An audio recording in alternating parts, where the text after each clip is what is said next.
ಅದರ ಉದ್ದೇಶ ಏನು ಮತ್ತೆ ನಾವು ಅದನ್ನ ಕಾರ್ಯಕ್ರಮವನ್ನು ಏನಕ್ಕೆ ಮಾಡ್ತಾ ಇದ್ದೀವಿ, ಅದರಿಂದ ಸಾರ್ವಜನಿಕರಿಗೆ ಏನು ಪ್ರಯೋಜನ ಆಗಲಿದೆ ಅನ್ನೋದನ್ನ ನಮ್ಮ ವಿಜಯಲಕ್ಷ್ಮಿ ಮೇಡಮ್ ಅವರು ತಿಳಿಸ್ಕೊಡ್ತಾರೆ. ಸೊ ಅದಕ್ಕಿಂತ ಮುಂಚೆ ಈ ಕಾರ್ಯಕ್ರಮದ ಅಧ್ಯಕ್ಷತೆಯನ್ನು ವಹಿಸಿರ್ತಕ್ಕಂತಹ ನಮ್ಮ ವೈದ್ಯಾಧಿಕಾರಿಗಳಾದ ಮಮತಾ ಕುಡೇಕರ್ ಮೇಡಮ್ ಅವರಿಗೆ ಸ್ವಾಗತವನ್ನು ಬಯಸ್ತಾರೆ.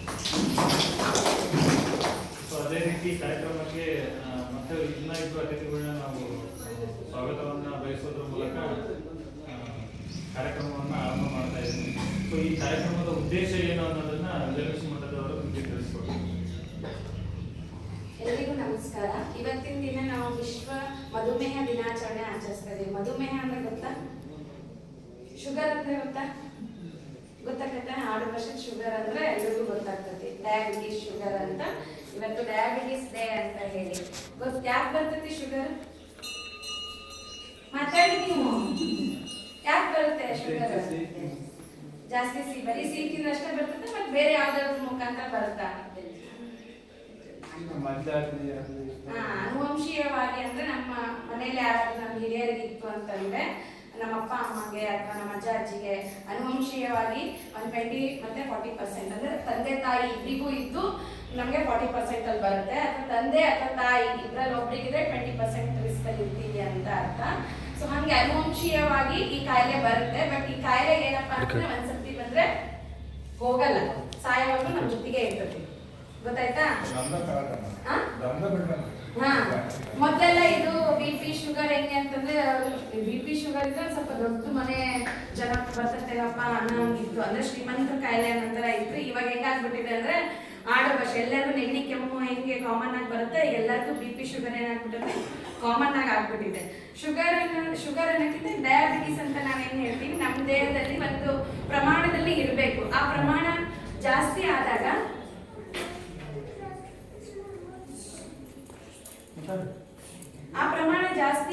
ಏನಾಗುತ್ತೆ, ನಮ್ಗೆ ಡಯಾಬಿಟಿಸ್ ಅಂತ ನಮ್ಗೆ ಆ ಕಾಯಿಲೆ ಅಂದ್ರೆ ಕಾಯಿಲೆ ಶುಗರ್ ಅನ್ನೋ ಕಾಯಿಲೆ ಸೇರ್ಕೊಳ್ಳುತ್ತೆ ಅಂತ ಅರ್ಥ.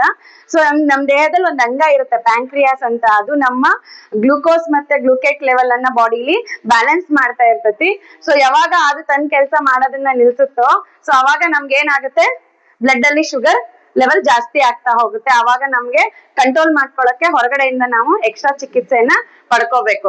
ಒಂದ್ಸತಿ ನಾವು ಈ ಶುಗರ್ ಚಿಕಿತ್ಸೆಯನ್ನ ಸ್ಟಾರ್ಟ್ ಮಾಡಿದ್ರೆ ಸಾಯೋವರೆಗೂ ಏನ್ ಮಾಡ್ಬೇಕು, ಇದನ್ನ ತಗೋತಾನೆ ಇರ್ಬೇಕು.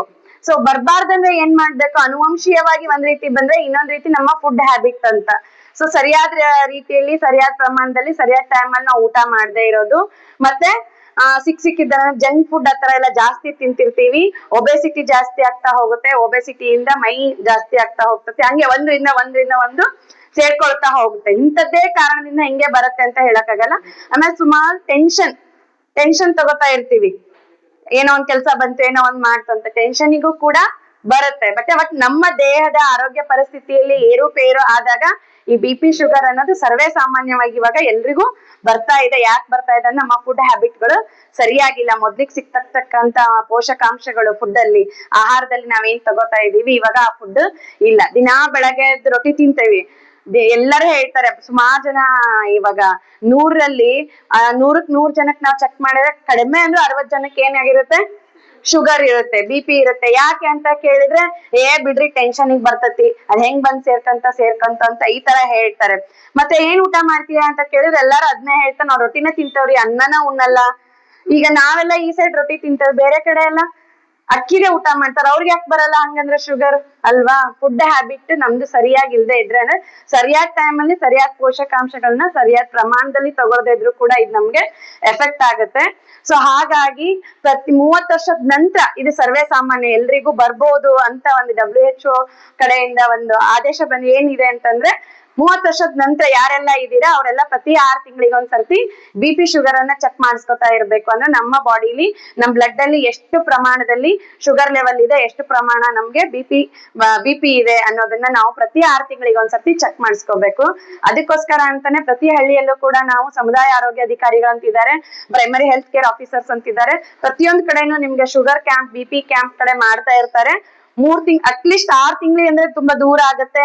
ನಿಮ್ಗೆ ಏನಾದ್ರೂ ಸ್ವಲ್ಪ ಆರೋಗ್ಯದಲ್ಲಿ ವ್ಯತ್ಯಾಸ ಕಂಡು ಬಂದ್ರೆ 3 ತಿಂಗಳಿಗೆ ಒಂದ್ಸರ್ತಿ ಏನಾದ್ರು ಆಸ್ಪತ್ರೆಗೆ ಬಂದು ಅಥವಾ ಶುಗರ್ ಕ್ಯಾಂಪ್ ಮಾಡದಲ್ಲಿ, BP ಕ್ಯಾಂಪ್ ಮಾಡದಲ್ಲಿ ಕೂಡ ನೀವು ಆರೋಗ್ಯ ಮೇಳ ಮಾಡದಲ್ಲಿ ಬಂದು ನಿಮ್ಮ ಆರೋಗ್ಯ ತಪಾಸಣೆಯನ್ನ ಮಾಡಿಸ್ಕೊಳ್ರಿ. 30 ವರ್ಷದ ಮೇಲ್ಪಟ್ಟಿದ್ದು ಕಡ್ಡಾಯವಾಗಿ ಮಾಡಿಸ್ಕೊಳ್ಳೇಬೇಕು. ಗೊತ್ತಾಯ್ತಾ? ಒಂದ್ಸತಿ ಇದು ಕಾಣಿಸ್ಕೊಳ್ತು ಅಂತಂದ್ರೆ ಚಿಕಿತ್ಸೆ ಮುಖಾಂತರನೇ ಇದನ್ನ ನಾವು ಬಗೆಹರಿಸ್ಕೋಬೇಕು. ಸ್ಟಾರ್ಟಿಂಗ್ ಅಲ್ಲೇ ನಾವು ಫುಡ್ ಕಂಟ್ರೋಲ್ ಮಾಡೋದ್ರ ಮುಖಾಂತರ ಅದನ್ನ ಕಂಟ್ರೋಲ್ ಮಾಡಬಹುದು. ಯಾವಾಗ ಫುಡ್ ಕಂಟ್ರೋಲ್ ಮಾಡಿದ್ರು ಆಗಿಲ್ಲ ಅಂದ್ರೆ ಚಿಕಿತ್ಸೆನ ಪ್ರಾರಂಭ ಮಾಡ್ಲೇಬೇಕು. ಸೊ ಆದಷ್ಟು ಈ ಒಂದು ಮಧುಮೇಹ ಕಾಯಿಲೆ ಯಾರಿಗೂ ಬರದೇ ಇರೋ ತರ ಆಗ್ಲಿ, ಬಂದವ್ರಿಗೆ ಇನ್ನು ಇದನ್ನ ಹೆಚ್ಚು ಸುಧಾರಿಸ್ಕೊಳ್ಳೋ ರೀತಿಯಲ್ಲಿ ಚಿಕಿತ್ಸೆಯನ್ನ ಪಡ್ಕೊಳ್ಳಿ ಅಂತ ಹೇಳ್ತಾ ಇಷ್ಟು ಮಾತನಾಡ್ಲಿಕ್ಕೆ ಅವಕಾಶ ಮಾಡಿಕೊಟ್ಟಂತ ತಮ್ಮೆಲ್ರಿಗೂ ನಾನು ಧನ್ಯವಾದಗಳನ್ನ ಹೇಳ್ತಾ ನಾನು ಮಾತನಾಡ್ತೀನಿ. Thank you. ಈಗ ಮಧುಮೇಹ ಕಾಯಿಲೆ ಬಗ್ಗೆ ನಿಮ್ಗೆ ಒಂದು ಸ್ವಲ್ಪ ಇನ್ಫಾರ್ಮೇಶನ್ ಸಿಕ್ತು.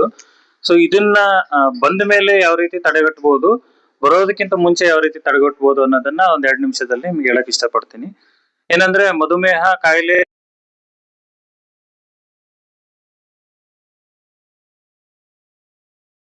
ಅಗತ್ಯಕ್ಕಿಂತ ತೂಕ ಜಾಸ್ತಿ ಆದಾಗೂ ಸಹ ಬರ್ಬೋದು, ಸ್ಟ್ರೆಸ್ ಇಂದನೂ ಬರ್ಬೋದು.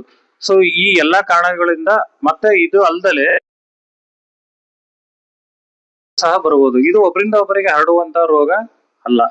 ಈಗ ಒಬ್ರಿಗೆ ಯಾರಿಗೋ ಶುಗರ್ ಇದೆ ಅಂದ್ರೆ ಅವ್ರದ್ದು ರಕ್ತ ನಮಗೆ ಟಚ್ ಆದ್ರೆ ಬರುತ್ತೆ, ಅಥವಾ ಅವ್ರ ಜೊತೆ ನಾವು ಊಟ ಮಾಡಿದ್ರೆ ಬರುತ್ತೆ, ಅವ್ರ ಜೊತೆ ನಾವು ಬೆರೆಯೋದ್ರಿಂದ ನಮಗೆ ಬರುತ್ತೆ ಅಂತ ಅನ್ನಂಗಿಲ್ಲ. ಇದು BP ಅಥವಾ ಶುಗರ್ ಆಗ್ಲಿ, ಕ್ಯಾನ್ಸರ್ ಆಗ್ಲಿ, ಯಾವುದೇ ಕಾಯಿಲೆ ಒಬ್ಬರಿಂದ ಒಬ್ಬರಿಗೆ ಹರಡುವಂತಹ ರೋಗ ಅಲ್ಲ.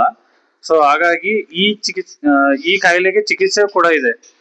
ಮೊದ್ಲೆಲ್ಲ BP ಶುಗರ್ ಬಂದೇ ಎಷ್ಟೋ ಜನ ಡೆತ್ ಆಗಿದ್ದಾರೆ. ಸೊ ಆದ್ರೆ ಈಗ ಅದಕ್ಕೆ ಕಾಯಿಲೆಗೆ ತಕ್ಕಂತಹ ಒಂದು ಚಿಕಿತ್ಸೆ ಕೂಡ ಬಂದಿದೆ. ಅಂದ್ರೆ ಈಗ ಟ್ಯಾಬ್ಲೆಟ್ಸ್ ಕೂಡ ಬಂದಿದೆ.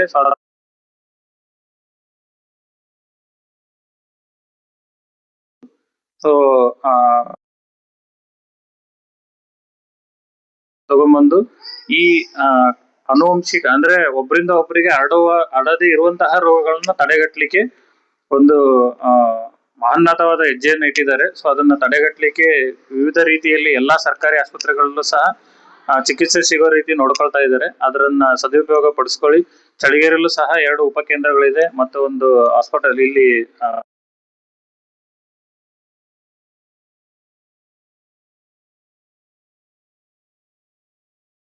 ರೀತಿ ಯಾವ ರೀತಿ ತಡೆಗಟ್ಟಬೇಕು ಅಂದ್ರೆ ನಮ್ಮ ದೇಹದ ತೂಕ ನಮ್ಮ ಎತ್ತರಕ್ಕೆ ಅಂದ್ರೆ ನಾವು ಏನ್ ಹೈಟ್ ಇದೀವಿ ಅದಕ್ಕೆ ತಕ್ಕನಂಗೆ ಇರ್ಬೇಕು. ಅದ್ರ ಜೊತೆಗೆ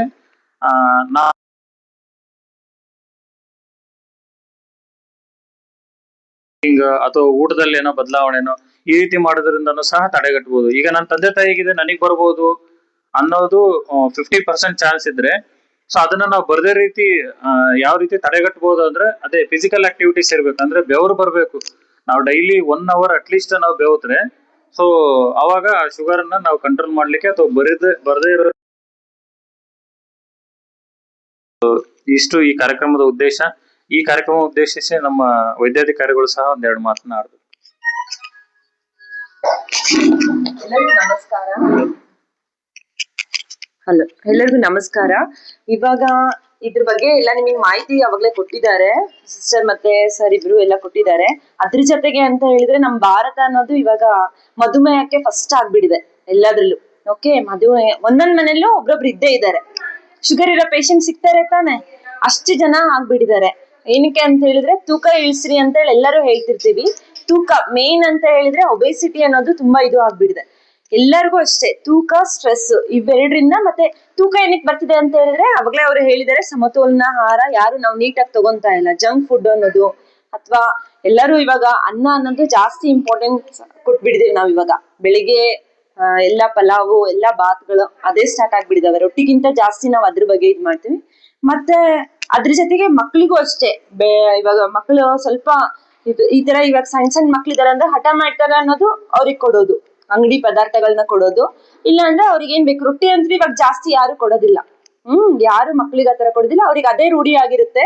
ಹೊರಗಡೆ ಬಿಸ್ಕೆಟ್ ಮೇನ್ ಆಗಿ ಅಂತ ಹೇಳಿದ್ರೆ ಬಿಸ್ಕೆಟ್, ಬ್ರೆಡ್ ಅದ್ರಲ್ಲಿ ಏನಿರುತ್ತೆ ಮೈದಾನೇ ಇರುತ್ತೆ. ಮೈದಾ ಕೂಡ ಅದನ್ನು ಕೂಡ ಏನು ಅಂತ ಹೇಳಿದ್ರೆ ಶುಗರ್.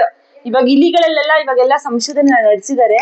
2 ತಿಂಗಳು ಏನಾರ ಮೈದಾ ಕೊಟ್ವಿ ಅಂತ ಹೇಳಿದ್ರೆ ಇಲಿಗಳಿಗೆ, ಇವನ್ ಅದ್ರಲ್ಲೂ ಕೂಡ ಇಲಿಗಳಲ್ಲೂ ಕೂಡ ಶುಗರ್ ಡಯಾಬಿಟೀಸ್ ಅನ್ನೋದು ಕಂಡು ಬರುತ್ತೆ. ಅಂದ್ರೆ ನಾವು ಎಷ್ಟು ವರ್ಷದಿಂದ ಮಕ್ಕಳಿಗೆ ಬಿಸ್ಕೆಟ್ಸ್ ಕೊಡ್ತಾ ಇರ್ತೀವಿ.